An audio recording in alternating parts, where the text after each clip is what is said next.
The dust storm that rolled into Trinidad, Colorado on that scorching July afternoon in 1882 brought more than just sand and tumbleweeds. It brought Penelope Turner, stumbling through the main street with nothing but the torn dress on her back and desperation in her eyes. Yates Harlow stood outside the saloon when he first saw her, this woman who looked like she had fought the devil himself and barely escaped. Her auburn hair hung in tangled knots around her shoulders, her face was streaked with dirt and tears, and her feet were bare and bleeding. She collapsed right there in the middle of the street, and while most folks just stared from their windows, Yates found himself moving toward her without thinking. He knelt beside her, his weathered hands gentle as he touched her shoulder. "Madam, can you hear me?" Her eyes fluttered open, green as spring grass, and she flinched away from him. "Please," she whispered, her voice raw. "Please do not send me back." "Send you back where?" Yates asked, but she had already lost consciousness again. He gathered her up in his arms, surprised at how light she was, how fragile she felt against his chest. At 26 years old, Yates had seen plenty of hardship in his years working cattle drives and living rough, but something about this woman stirred a protectiveness in him that he had never quite felt before. He carried her toward the boarding house where his friend Martha Sullivan kept rooms, knowing the older woman would help without asking too many questions. Martha took one look at the unconscious woman in Yates's arms and ushered them inside immediately. "Put her in the room at the end of the hall," Martha instructed. "I will fetch water and bandages." Yates laid Penelope carefully on the bed, then stepped back, suddenly aware of the impropriety of being in a bedroom with an unconscious woman he did not even know. But he could not bring himself to leave either. He stood by the door, watching as her chest rose and fell with shallow breaths. Martha returned with supplies and shooed him out. "Go on now. I will tend to her. Come back in a few hours." Those few hours felt like an eternity. Yates tried to focus on his work at the stables, mucking out stalls and checking on the horses, but his mind kept drifting back to those green eyes and that desperate plea. "Do not send me back." Back where? And from what was she running? When he finally returned to the boarding house as the sun was setting, Martha met him at the door with a grave expression. "She woke up about an hour ago. Would not tell me much, but she is terrified, Yates. Whatever she ran from, it was bad." "Can I see her?" Martha hesitated, then nodded. "She asked about you actually. Asked if the man who helped her was still around." Yates felt something warm spread through his chest at that. He climbed the stairs and knocked softly on the door at the end of the hall. "Come in," came a soft voice. Penelope was sitting up in bed, her hair brushed and braided, wearing one of Martha's nightgowns. Her face was clean now, revealing delicate features and a smattering of freckles across her nose. She looked younger than he had first thought, maybe 22 or 23.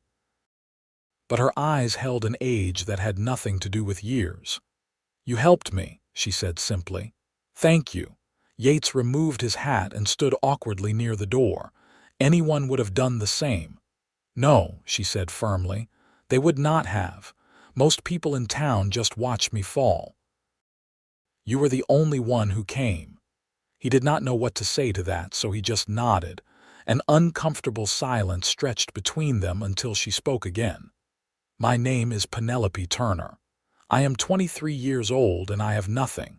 No money, no family, no prospects. I ran away from a situation I could not bear anymore, and I do not even know where I am." "Trinidad, Colorado," Yates supplied. "And I am Yates Harlow. I work with horses mostly, some cattle when the ranches need extra hands." Penelope looked down at her hands, which were wrapped in bandages. "I cannot pay you back for your kindness. I have absolutely nothing to offer you or anyone. I am completely destitute." Yates surprised himself with what he said next. He stepped closer to the bed and spoke with a conviction he did not even know he possessed. "Your company is wealth enough for me." She looked up at him, her eyes wide with surprise. "You do not even know me." "No," he admitted, "but I would like to." A tear slipped down her cheek and she wiped it away quickly. "I was married," she said quietly, "to a man named Robert Turner. He owned a ranch about 30 miles north of here. He was cruel, Mr. Harlow, so cruel that I thought I might die if I stayed another day. He beat me, starved me, locked me in the cellar for days at a time. When he rode out 3 days ago with his men to move cattle, I took my chance and ran. I have been walking ever since." Yates felt anger rise in his chest, hot and fierce. "He has no right to come looking for you." "He will, though," Penelope said, her voice shaking. "He does not love me, but he considers me his property. He will come." "Then we will deal with it when the time comes," Yates said firmly. "For now, you need to rest and heal. Martha will let you stay here, and I will make sure you are safe." "Why?" Penelope asked, searching his face. "Why would you do this for a stranger?" Yates thought about that for a moment, trying to put into words something he barely understood himself. "I guess I believe that sometimes we meet people and we just know. I cannot explain it better than that. I looked at you lying there in the street, and I just knew I could not walk away." Penelope's expression softened, and for the first time since he had met her, she smiled. It was a small, tentative thing, but it transformed her face. "You are either very kind or very foolish, Mr. Harlow." "Probably both," he admitted with a small grin. "And please call me Yates." Over the next few weeks, Penelope slowly recovered her strength. Martha gave her work around the boarding house in exchange for her room, and Penelope proved to be a hard worker despite her lingering injuries. She cooked, cleaned, helped with the laundry, and never complained. Yates found himself stopping by the boarding house more and more often, always with some excuse. He needed to check if Martha needed anything from the general store. He wanted to see if the roof still needed patching. He had extra vegetables from the garden behind the stables. But really, he just wanted to see Penelope. They would sit on the front porch in the evenings after her work was done, talking as the sun set over the mountains. She told him about her childhood in Missouri, about how her parents had died of fever when she was 16, leaving her alone and vulnerable. Robert Turner had seemed like a godsend at first, a wealthy rancher who offered her security and a home. She had married him 3 years ago, thinking she was fortunate. It had not taken long for his true nature to reveal itself. "I was so naive," she said one evening, watching the stars emerge in the darkening sky. "I thought marriage would be like what my parents had. They loved each other so much. They were partners in everything." "That is how it should be," Yates said quietly. She turned to look at him, the starlight catching in her eyes. "Have you ever been married?" "No," he admitted. "I have been on the move most of my adult life, cattle drives, working different ranches." It did not seem fair to ask a woman to live that kind of uncertain life. "And now," he met her gaze steadily, "now I am thinking maybe it is time to settle down, put down some roots." The air between them felt charged, full of unspoken possibilities. Penelope looked away first, a flush creeping up her cheeks. "I am still married," she said softly. "In the eyes of the law, I belong to Robert Turner." "No one belongs to anyone else," Yates said firmly. "You are your own person, Penelope. The law does not see it that way." "Then the law is wrong," she smiled sadly. "You make it sound so simple." "Maybe it is," Yates said.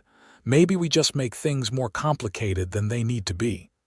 A month after Penelope arrived in Trinidad, the trouble they had been dreading finally came. Yates was at the stables when young Tommy Carson came running, out of breath and wild-eyed. "Mr. Harlow, there are men at the boarding house. Big group of them, and they are asking about a woman. Mrs. Sullivan sent me to fetch you."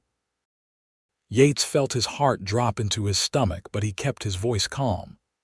"Go find Sheriff Morrison. Tell him what you just told me. Can you do that?"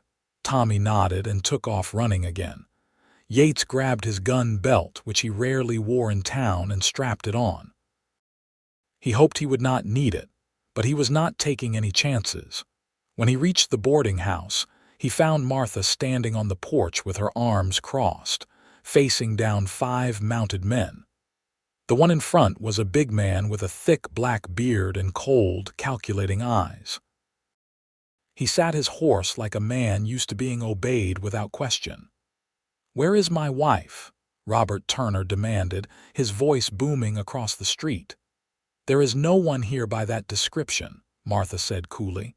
"Do not lie to me, old woman. I tracked her here." "A woman matching her description was seen in town about a month ago, and you run the only boarding house in Trinidad."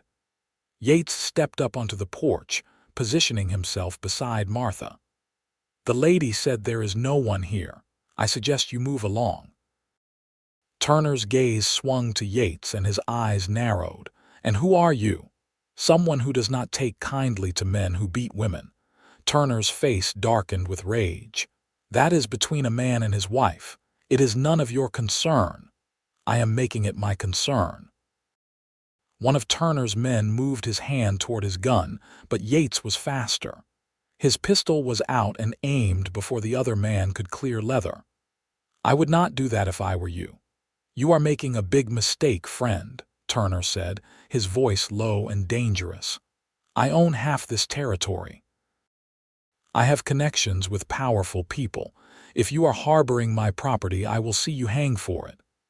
"She is not property," Yates said evenly, "and I am not your friend." The sound of footsteps made everyone turn. Sheriff Morrison was approaching, his hand resting on his own gun. "What seems to be the trouble here?" "Sheriff, good," Turner said, his demeanor changing instantly to one of aggrieved respectability. "I am looking for my wife. She ran away from our ranch a month ago, clearly not in her right mind.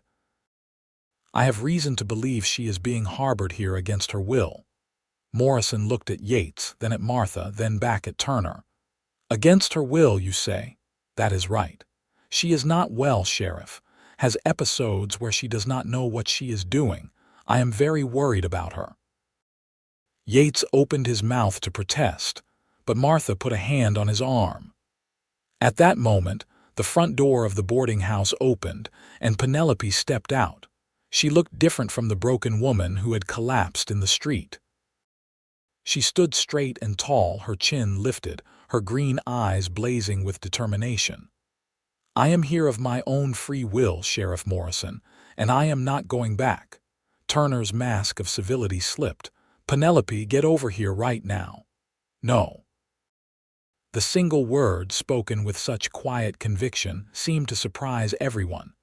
Turner swung down from his horse and started toward the porch, but Yates moved to block him, gun still drawn. "That is close enough." "She is my wife," Turner roared. "Sheriff," Penelope said, her voice shaking but steady. "I want to file a complaint against Robert Turner. He has beaten me repeatedly throughout our marriage. He has starved me, locked me in a cellar, and threatened my life. I have the scars to prove it." Morrison looked uncomfortable. "Now, Mrs. Turner, these are serious accusations. They are the truth. It is a husband's right to discipline his wife when she is disobedient," Turner said coldly. "Any court will agree with me." "Maybe," Morrison said slowly, "but the law also says a wife can leave her husband if he is cruel. And from what I have heard around town, this young lady has been nothing but respectful and hardworking. Does not sound unwell to me." "This is ridiculous," Turner spat. "Penelope, I am giving you one more chance.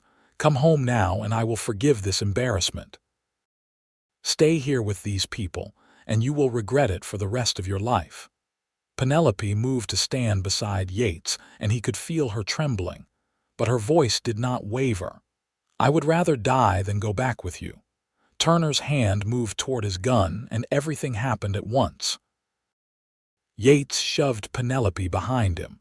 Morrison drew his weapon. Turner's men tensed, hands hovering near their holsters. For a long, breathless moment, violence hung in the air like the smell of an approaching storm. Then Turner seemed to regain control of himself. He slowly raised his hands away from his weapon. "This is not over," he said quietly. "I will be back with a judge and a proper warrant. You cannot keep her from me forever." He mounted his horse and gestured to his men. "Let us go, but we will be back." They rode off in a cloud of dust, and Yates finally lowered his gun. His heart was pounding so hard he could hear it in his ears. Penelope had collapsed against his back, her hands fisted in his shirt, and he could feel her whole body shaking. Morrison holstered his weapon and sighed. "He is right about one thing. The law is on his side. A wife cannot just leave her husband without cause, and even with cause it is hard to prove." "She has scars," Yates said sharply. "I believe you," Morrison said, "but a judge might not. Or he might say she was being disobedient like Turner claimed. I have seen it go that way before." "So what can we do?" Martha asked. Morrison rubbed his jaw thoughtfully. "Well, if Mrs. Turner here could prove she had grounds for divorce, that would change things. Adultery, abandonment, or extreme cruelty. But she would need witnesses, evidence. It is not easy." "The people on his ranch," Penelope said quietly.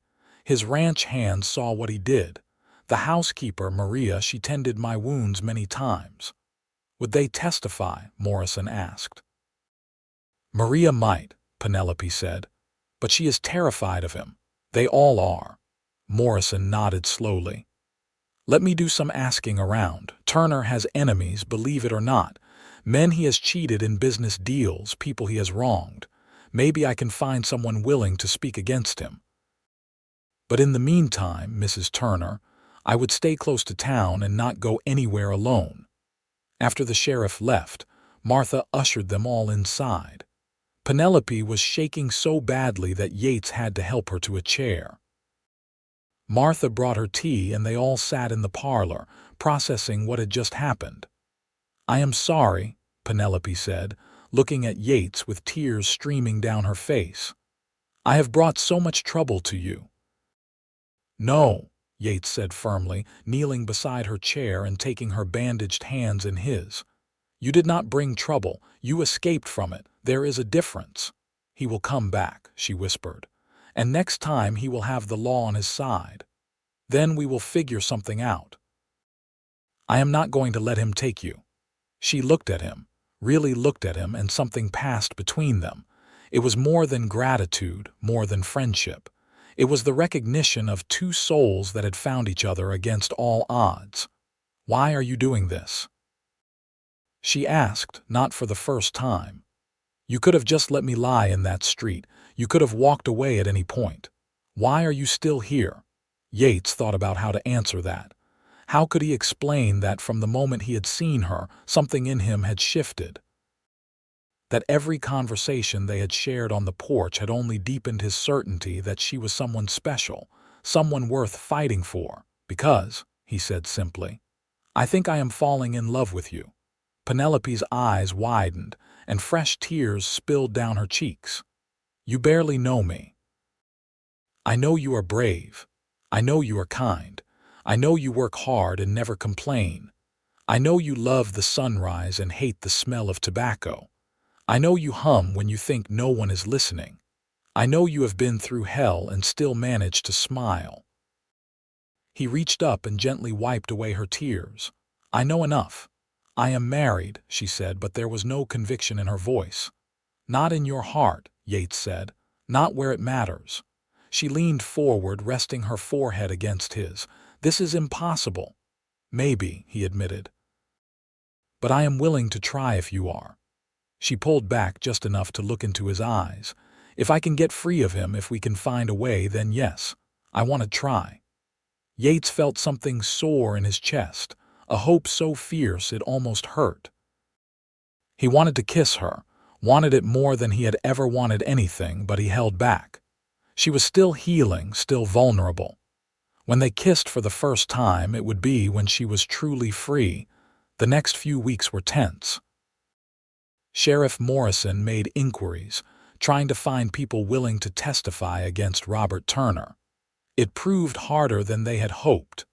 Turner's reach was long, and people were afraid. The few who might have spoken up were either dependent on Turner for their livelihoods or had been threatened into silence.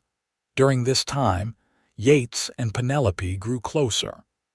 They no longer needed excuses to see each other. Yates would finish his work at the stables and come straight to the boarding house.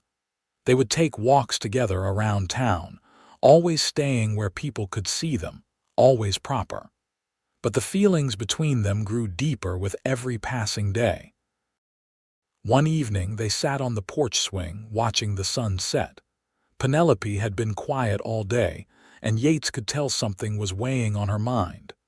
"What are you thinking about?" he asked gently. She was quiet for a long moment before she spoke.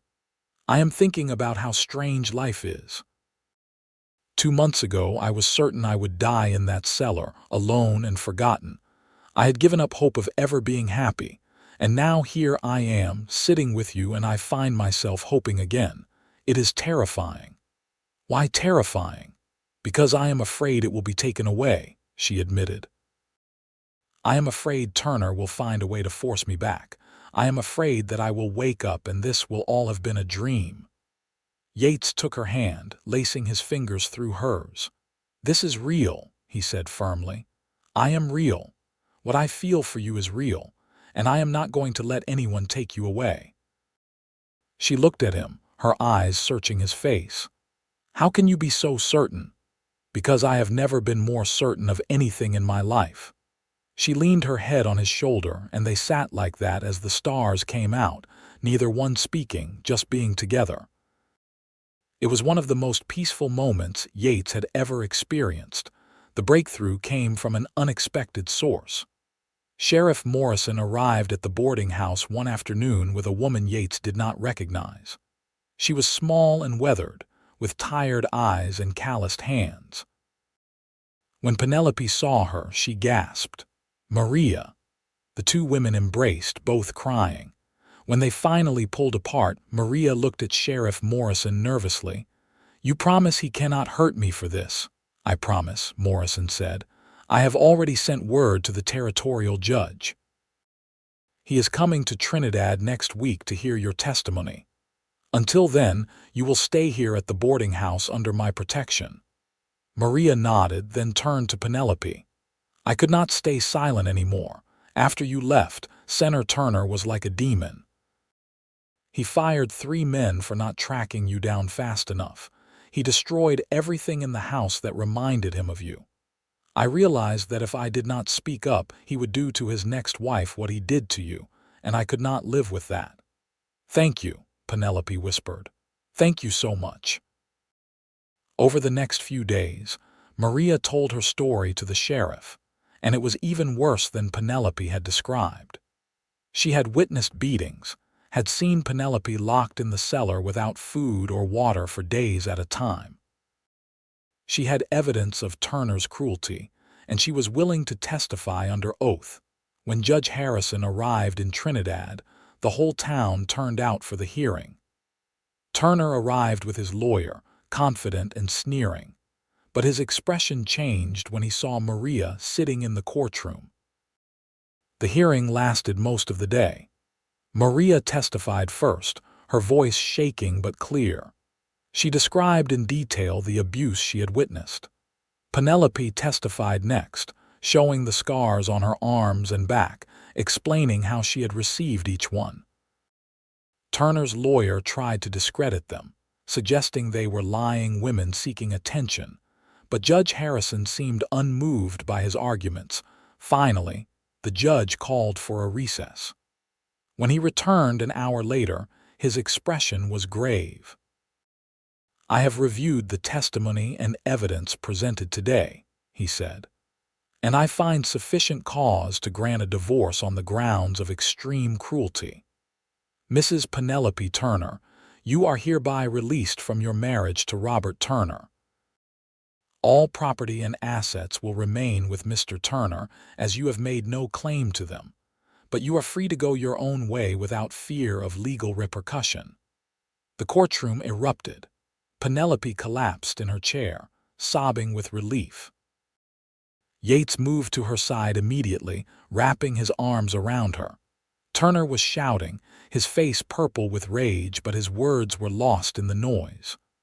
"Order!" Judge Harrison bellowed, slamming his gavel. "Mr. Turner, I am also issuing a restraining order. You are not to come within 100 yards of Miss Penelope Turner, as she will now be known. If you violate this order, you will be arrested. Do you understand?" Turner's jaw was clenched so tight Yates thought he might break his teeth. "This is not over," he hissed. "Yes," the judge said coldly, "it is. And Mr. Turner, I suggest you examine your behavior and your soul. A man who treats a woman as you have treated this one is no man at all." As they left the courthouse, Penelope could barely walk. The relief was so overwhelming that her legs would not hold her. Yates picked her up and carried her back to the boarding house, not caring who saw, not caring what anyone thought. She was free. Finally, truly free. That night they sat on the porch again, but everything felt different now. Penelope was no longer Mrs. Turner. She was just Penelope, free to make her own choices, free to live her own life. "What will you do now?" Yates asked. Though his heart was pounding with hope and fear in equal measure, Penelope looked at him, and there was no hesitation in her eyes. "I think you know what I want to do. Tell me anyway." She reached out and took his hand. "I want to stay here, I want to build a life in Trinidad, and I want to build it with you if you still want that." Yates felt like his heart might burst. "I have wanted nothing else since the day I met you." "I have nothing to offer you," she said, echoing her words from that first day. "No money, no land, no dowry." Yates smiled and pulled her close. "Your company is wealth enough for me. It always has been." This time, when he leaned in to kiss her, there was nothing holding them back. Their lips met softly at first, tentative and sweet. But then Penelope deepened the kiss, her hands coming up to cup his face, and Yates felt like he was falling and flying at the same time. When they finally pulled apart, both were breathless. "I love you," Penelope whispered. "I think I have loved you from the moment you picked me up off that street." "I love you too," Yates said. "More than I ever thought possible." They were married 3 months later in a small ceremony at the church. Martha cried happy tears and insisted on making Penelope's dress herself. Sheriff Morrison gave the bride away, and half the town turned out to celebrate. Even Judge Harrison, who was passing through Trinidad again, stopped by to offer his congratulations. As Yates and Penelope stood before the minister, exchanging vows, Yates marveled at how much had changed in such a short time.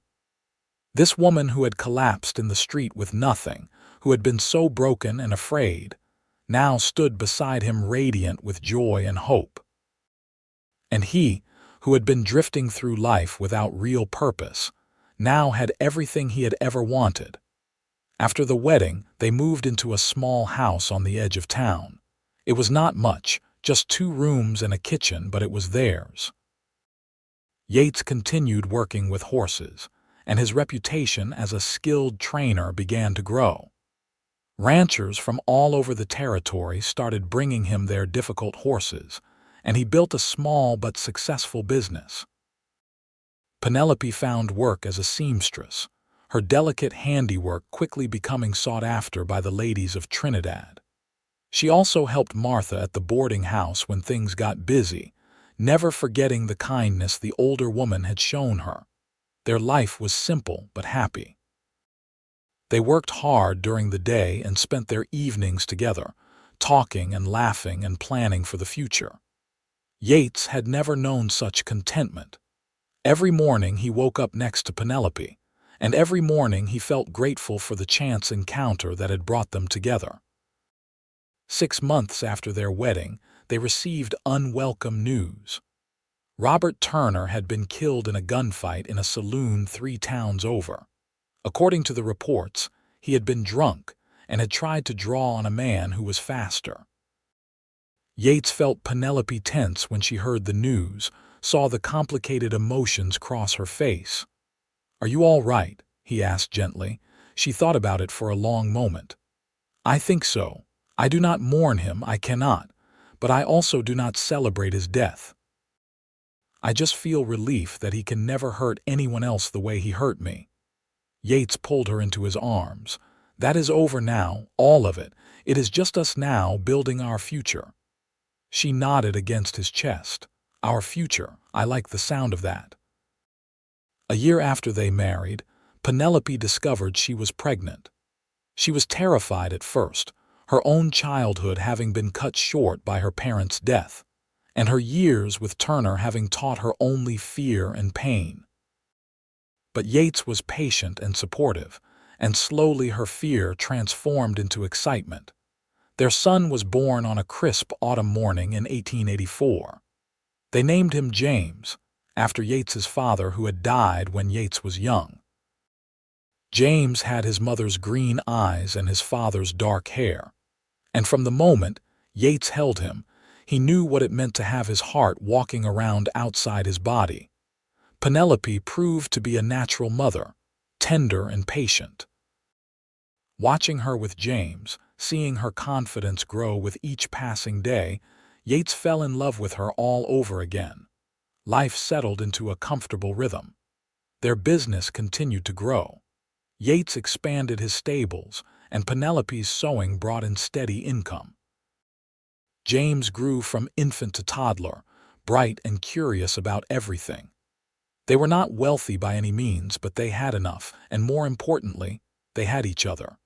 2 years after James was born, they had another child, a daughter they named Sarah. She had Yates's brown eyes and Penelope's auburn hair, and she was as stubborn as both her parents combined. Their little house suddenly felt very full, but it was a good kind of full, the kind that came with laughter and chaos and love. One evening, when James was 5 and Sarah was 3, the family sat on their porch watching the sunset. James was telling a rambling story about a frog he had found by the creek, and Sarah was trying to catch fireflies, and Penelope was resting her head on Yates's shoulder. "Do you ever think about that day?" Penelope asked quietly. "The day we met, all the time," Yates admitted. "I was so certain my life was over," she said. "I thought I would die in the desert, alone and unmissed, and then you appeared like an answer to a prayer I did not even know I had prayed." Yates kissed the top of her head. "You saved me too, you know." She looked up at him, surprised. "How did I save you?" "I was just existing before I met you," he said. "Moving from place to place, working whatever jobs needed doing. I had no real purpose, no real home. You gave me all of that. You gave me a reason to build something lasting." Penelope's eyes filled with tears, but they were happy tears. "I love you so much. I love you too." James came running over then, interrupting the moment as children always did. "Papa, can you show me how to catch fireflies like Sarah is trying to do?" Yates laughed and stood up, swinging his son onto his shoulders. "Come on, let us go catch some magic." As Yates chased fireflies with James, and Penelope held Sarah in her lap, pointing out the stars that were beginning to appear in the darkening sky, he felt a profound sense of peace. This was what life was supposed to be. Not the grand adventures or the dramatic moments, but these quiet evenings with the people you loved. The years continued to pass, each one bringing its own challenges and joys. There were hard winters when money was tight, and hot summers when tempers frayed. There were illnesses that scared them and accidents that reminded them how fragile life could be. But through it all, Yates and Penelope faced everything together, their love deepening with each passing year. When James turned 10, he started helping Yates with the horses. He had a natural way with animals, patient and calm, and Yates felt proud watching his son work.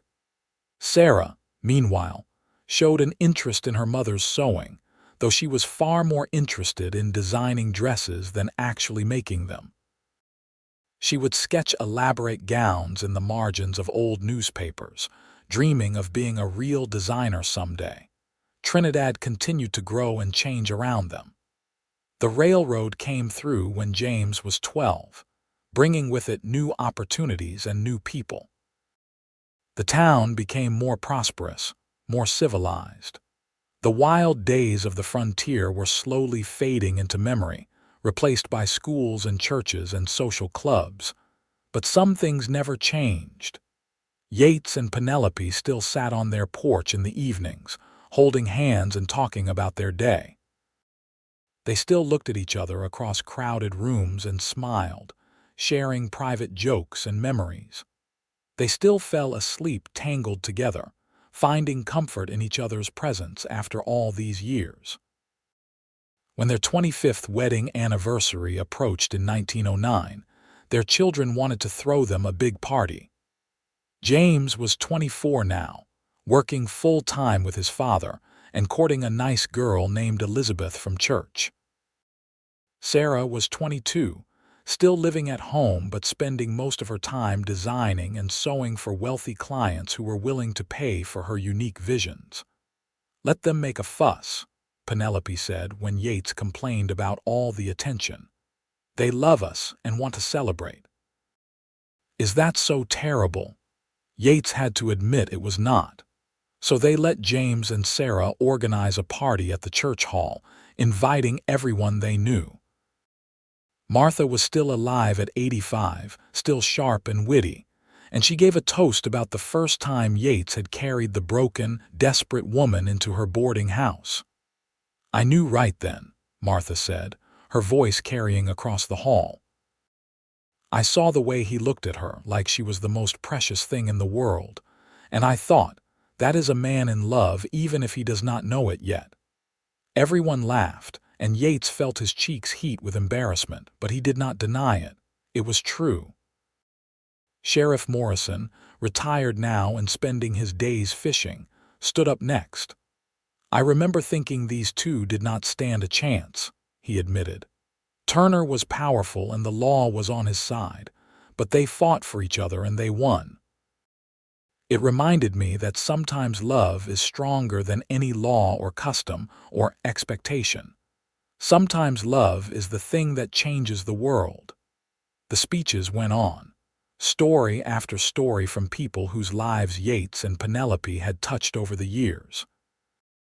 Former ranch hands who Yates had taught and mentored.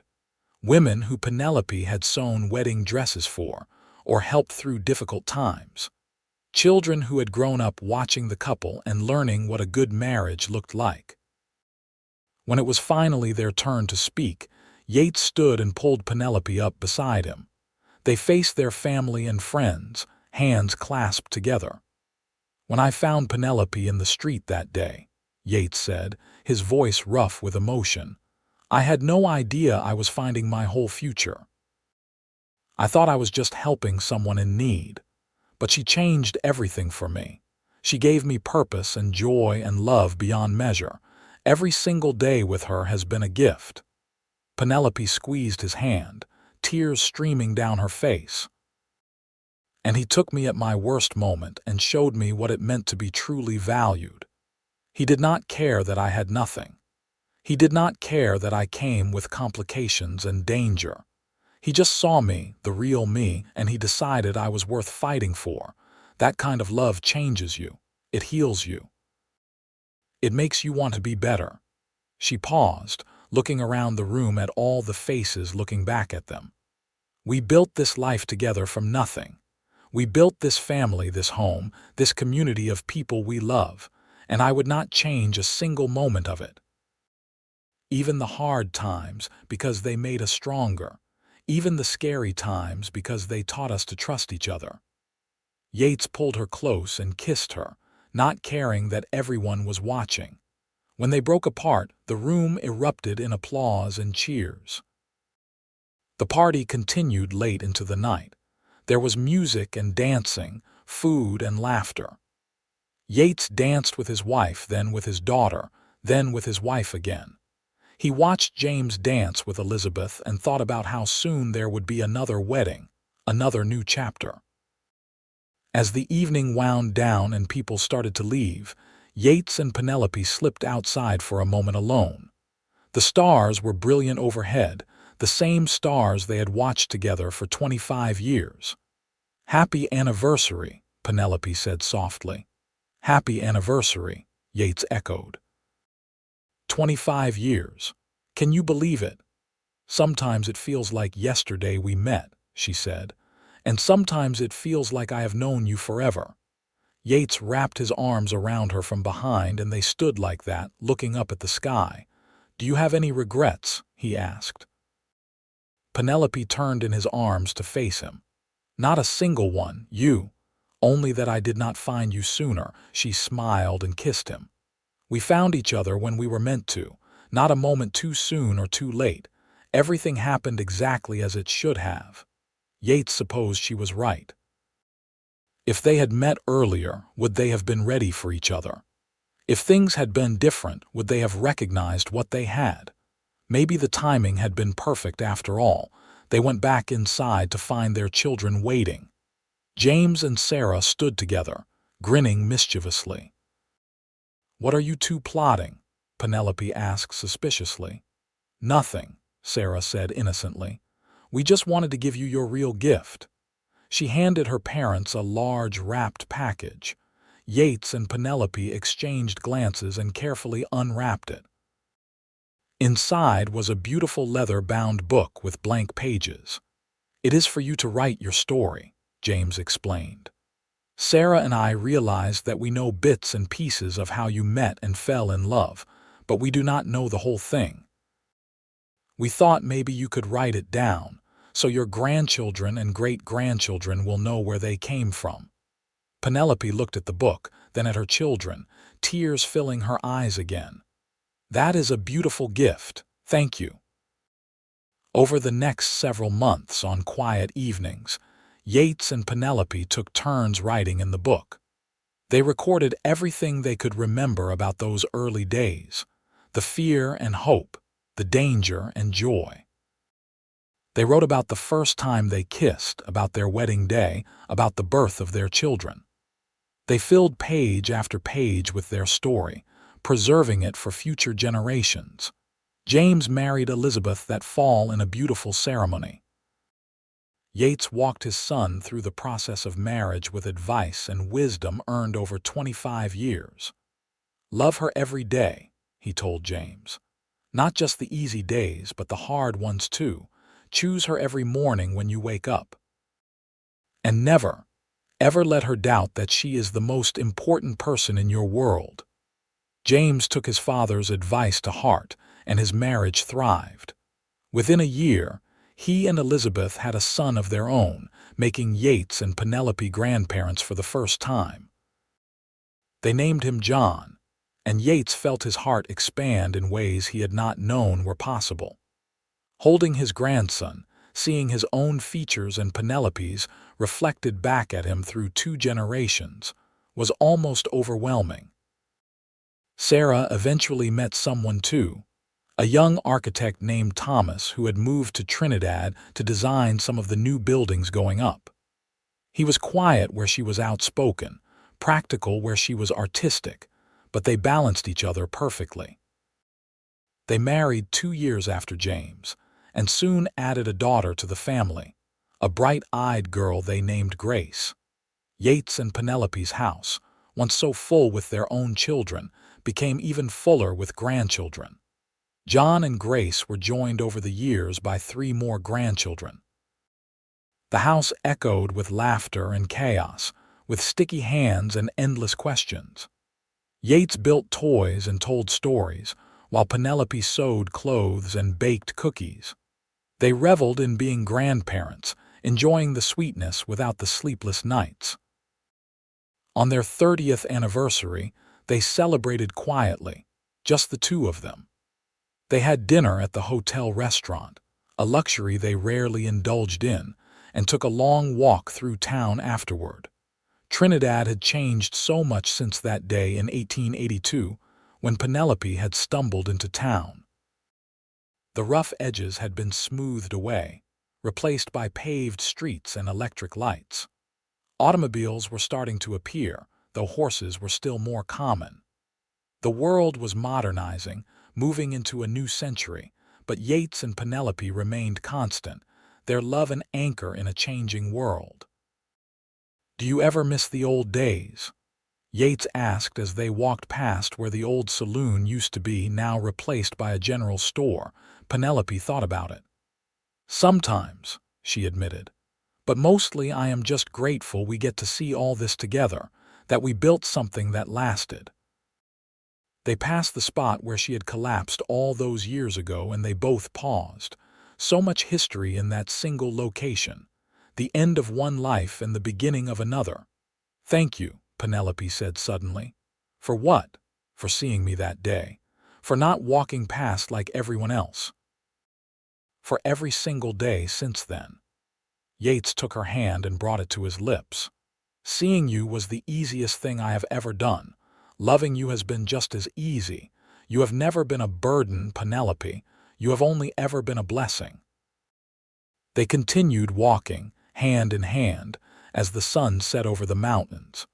When they reached their house, their children and grandchildren were waiting on the porch with a surprise celebration. There was a cake and presents, and John sang a song he had learned in school. As Yates looked around at all the faces, at this family they had built from nothing, he felt a profound sense of gratitude. He thought back to that day 30 years ago when he had been standing outside the saloon with no particular purpose or direction. He had been waiting for something without knowing what it was, and then she had appeared, broken and desperate, and everything had changed. The years continued to roll by. Yates's hair turned completely gray, then white. Penelope developed arthritis in her hands that made sewing difficult, though she still did it for her grandchildren. They moved slower now, tired more easily, but their love remained as strong as ever. On their 40th anniversary in 1924, they renewed their vows in the same church where they had married. James and Sarah stood up with them, and all 5 grandchildren were there, ranging from teenagers to young adults now. John, the oldest, read a passage from the book his grandparents had written years ago, his voice cracking with emotion. "I told the cowboy I had nothing to offer," he read, "and he whispered that my company was wealth enough for him. In that moment, I knew I had found something I did not even know I was looking for. I had found home." After the ceremony, there was a reception in their backyard. Martha had passed away years earlier, but many of the people who had been at their original wedding were still around, older and grayer but still there.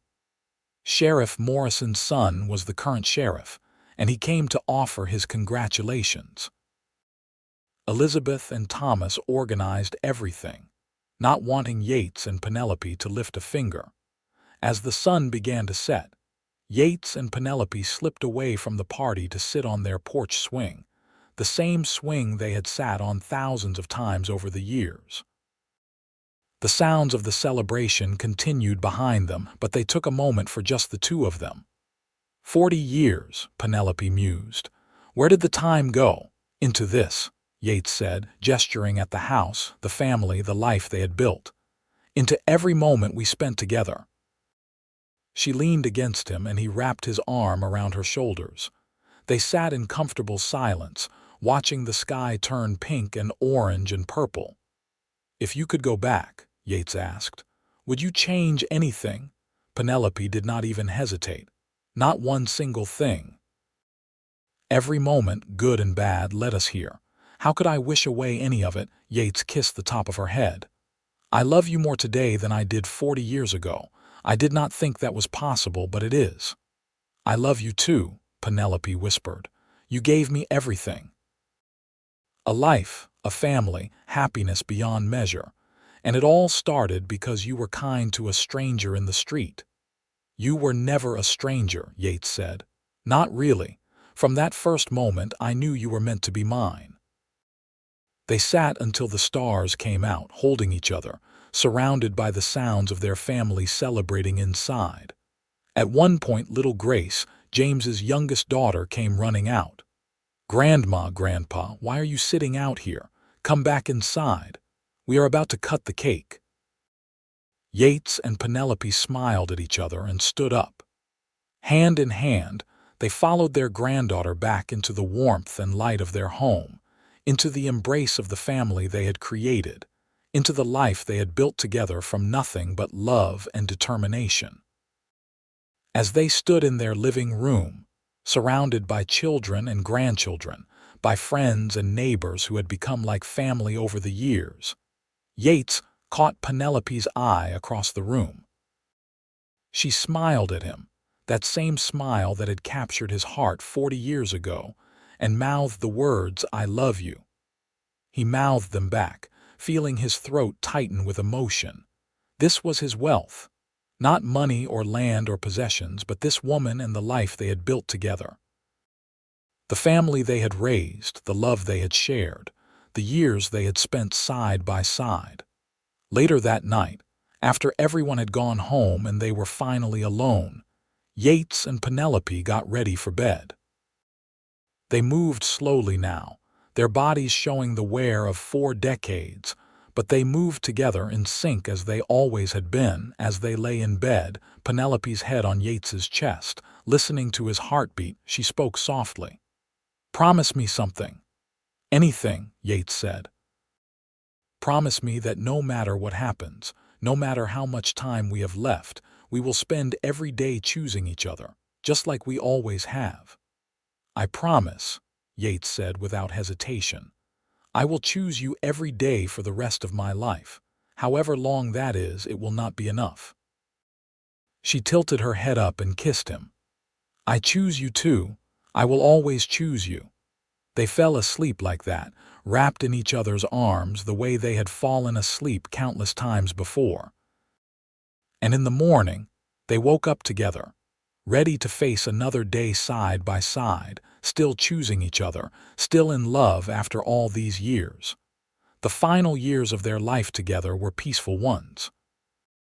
Yates eventually had to give up working with horses when his knees got too bad, but he spent his days in the rocking chair on the porch, watching the world go by and playing with his great-grandchildren when they visited. Penelope's hands were too stiff for detailed sewing, but she taught her granddaughters what she knew, passing on her skills to the next generation. They celebrated their 45th anniversary quietly in 1929, just the two of them. The country was in turmoil, the stock market had crashed and hard times were coming, but they had weathered hard times before. They would weather these too. "We have been blessed," Penelope said that evening. "Even with everything happening in the world, we have been so blessed." Yates had to agree. They had their health mostly. They had their family. They had each other. What more could anyone want on a cold December morning in 1931? Yates woke up and knew immediately that something was wrong. Penelope was still asleep beside him, but her breathing was shallow and labored. He called for James, who came running with Elizabeth. They sent for the doctor, but they all knew what this meant. Penelope woke briefly, her green eyes, now faded with age, focusing on Yates's face. "Hello, my love," she whispered. "Hello," he said, his voice breaking. "How are you feeling?" "Tired," she admitted. "So tired." The family gathered around as the day wore on. James and Sarah, their spouses, their children and grandchildren. They all came to say goodbye, to tell her they loved her, to thank her for everything she had been to them. But Penelope's eyes kept returning to Yates. When the others stepped out to give them privacy, she reached for his hand. "I am not afraid," she said. "I have had such a good life. Such a happy life." "Do not leave me," Yates said, though he knew it was futile. "Please do not leave me." "I will never really leave you," she said. I will be in every sunrise you watch and every star you see. I will be in our children and grandchildren. I will be in all the memories we made together. Tears streamed down Yates's face. It is not enough. I need you here with me. You have been my greatest adventure, Penelope whispered. My greatest love. The best thing that ever happened to me was collapsing in that street in Trinidad because it brought me to you. You brought yourself to me, Yates said. You saved yourself. You were so brave. She smiled faintly. I had to be brave enough to run. But you had to be brave enough to help a stranger. We saved each other, Yates. She closed her eyes then, and for a moment Yates thought she was gone. But then she opened them again, looking at him with such love that it took his breath away. Thank you, she whispered. For 49 years of happiness, for seeing me when I had nothing, for choosing me every single day. Your company was always wealth enough for me, Yates said, echoing the words he had spoken so long ago.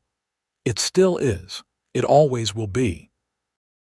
Penelope smiled one more time, then closed her eyes and drifted off to sleep. Her breathing got slower and slower, and then, with Yates holding her hand, surrounded by the family they had built together, she took her last breath. The silence that followed was profound. Yates sat there, still holding her hand, unable to process that she was really gone. After 49 years of waking up beside her, of sharing every moment with her, the world without her seemed impossible. James gently pulled his father away, and the women prepared Penelope's body for burial. The funeral was 3 days later, and it seemed like the whole town came. Even people who had not known her personally came to pay their respects, because everyone knew the story of Yates and Penelope, the cowboy and the woman he had saved, the love that had lasted nearly 5 decades. After the funeral, life continued as it always does, but for Yates everything felt muted and gray. He moved through his days mechanically, eating when his children insisted, sleeping fitfully in a bed that felt far too large, sitting on the porch swing alone. But slowly, as weeks turned into months, he found his way back to living. Not because the pain lessened particularly, but because he realized that the best way to honor Penelope was to live fully, the way she would have wanted. He spent time with his grandchildren and great-grandchildren, telling them stories about their grandmother. He finished the book they had started writing years ago, adding the final chapters about their last years together. One spring afternoon, about 6 months after Penelope passed, Yates sat on the porch with his great-grandson, a boy of 6 named Robert, who had been asking questions about Grandma Penelope all day. "Did you really find her in the street?" Robert asked for the 3rd time. "I really did," Yates confirmed. "She had been through terrible things and she thought her life was over, but it was not. It was just beginning." "Because you helped her." "Because we helped each other," Yates corrected. "She needed someone to see her worth, and I needed someone to give my life meaning. We found each other at exactly the right time."